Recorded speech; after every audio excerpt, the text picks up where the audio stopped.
सभी बच्चों को नमस्कार। शिवालिक स्कूल की ऑनलाइन वीडियो क्लास में आप सबका हार्दिक अभिनंदन एवं स्वागत करता हूं।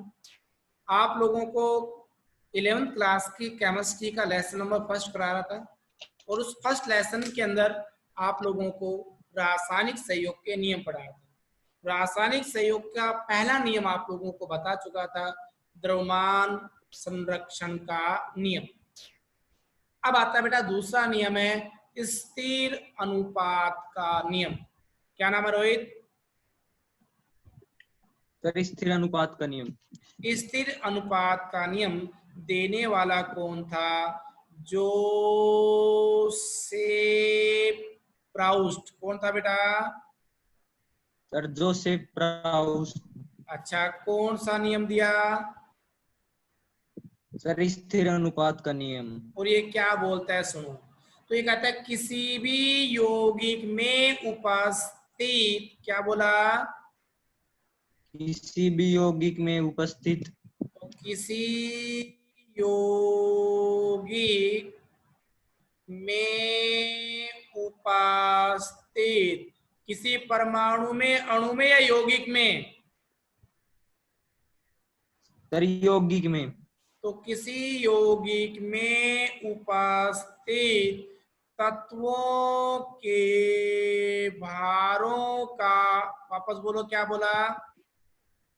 किसी यौगिक में उपस्थित तत्वों के भारों का अनुपात स्थिर होता है। अनुपात स्थिर होता है। अनुपात स्थिर होते हैं। चाहे उस यौगिक को, क्या बोल दिया? चाहे उस यौगिक को किसी भी स्रोत से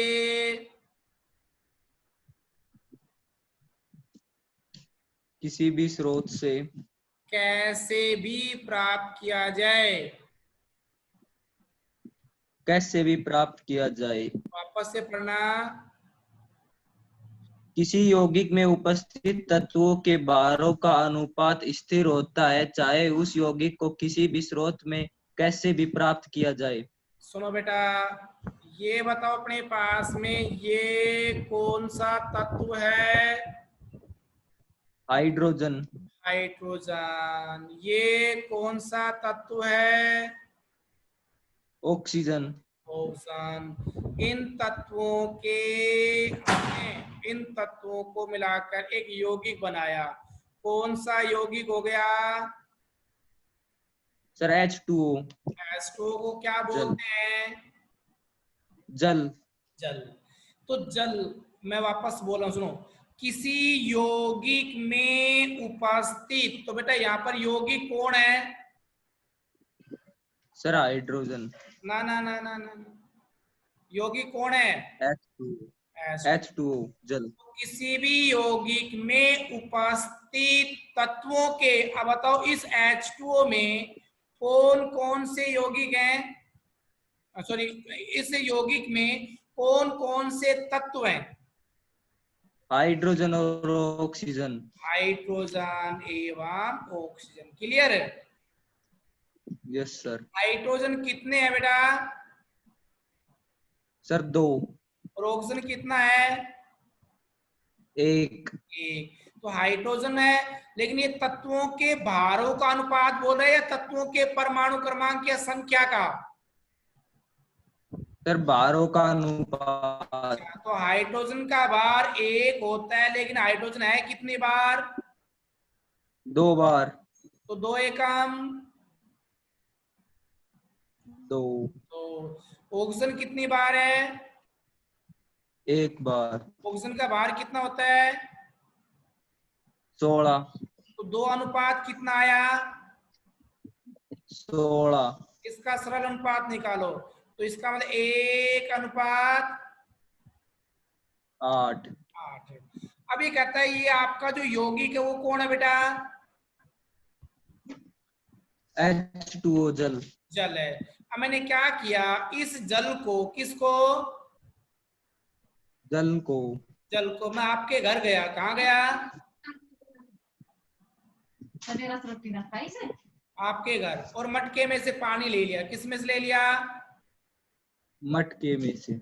मटके में से पानी ले लो, नदी में से ले लो, समुद्र में से ले लो, तालाब में से ले लो, किस में से ले लो बेटा? सर किसी में से भी। या कुएं का पानी ले लो, समझ गए? Yes sir. तो ये बताओ अपने पास में ये जल के स्रोत अलग अलग हैं या सेम है? सर अलग अलग है। अलग अलग है। अब लैंग्वेज पे आओ वापस से, ठीक है ना? फिर से पढ़ो, किसी यौगिक, तो यौगिक कौन हो गया आपका? जल। जल में उपस्थित तत्वों के भारों का अनुपात। तो बताओ तत्वों के भारों का अनुपात क्या निकल के आया? 1.8। 1:8। हमेशा क्या पाया जाएगा? स्थिर। चाहे उस यौगिक को कहां से प्राप्त किया जाए? स्रोत से। बताओ जल को कैसे मैंने प्राप्त? कहां से प्राप्त किया? सर स्रोत से, नदी कौन से। से स्रोत से प्राप्त किया जल को? नदी से। नदी के अंदर जल का अनुपात क्या मिला? 1.8। समुद्र से किसको प्राप्त किया? जल को। उसका अनुपात भी क्या मिलेगा? 1.8। और जल को कहां से प्राप्त करके देखा? तालाब से। उसका अनुपात भी क्या मिलेगा? 1.8। और कहां से लिया जल को? कुएं से। तो भी कितना मिलेगा? 1.8। ये सारे स्रोत अलग अलग है या सेम है? सर सेम है। स्रोत सेम है क्या पानी के? No sir. लेकिन अनुपात अनुपात सेम है। सेम है। तो ये नियम था बेटा स्थिर अनुपात का नियम। किसका नियम था? स्थिर अनुपात का नियम। समझ पाए कि नहीं समझ पाए? Yes sir. तो मैंने क्या बोला, मैं लैंग्वेज वापस बोल देता हूं कि किसी यौगिक में उपस्थित तत्वों के भारों का अनुपात हमेशा स्थिर होता है, चाहे उस यौगिक को किसी भी स्रोत से कैसे भी प्राप्त कर लिया जाए। क्लियर हो गया? Yes sir. आगे चलें। Yes sir. ये स्थिर अनुपात का नियम है बेटा। अब दूसरा एक एग्जांपल और ले लो क्या? Yes sir. लो भाई सेकंड एग्जांपल लियो। हमने बोला कि अपने पास में CO2 को प्राप्त करना बेटा, किसको? CO2 को। अच्छा दूसरा एग्जांपल